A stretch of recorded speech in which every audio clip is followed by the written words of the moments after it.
আজ আমি আপনাদেরকে নিয়ে এসেছি ভ্যালোরের সবথেকে ব্যস্ত এবং ভাইব্রেন্ট লোকাল বাজারে।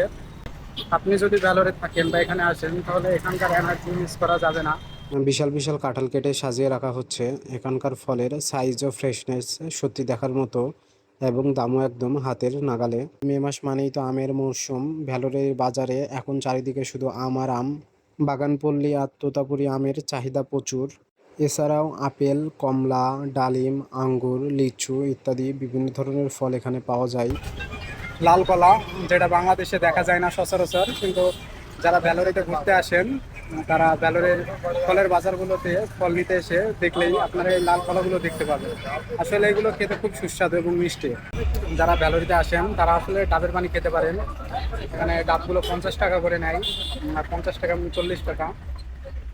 বাংলাদেশে এগুলো খেতে গেলে এগুলোর দাম 150 টাকা থেকে 200 টাকা লেগে যায়। আপনাদের কোন ফলটা প্রিয় কমেন্ট করে জানান।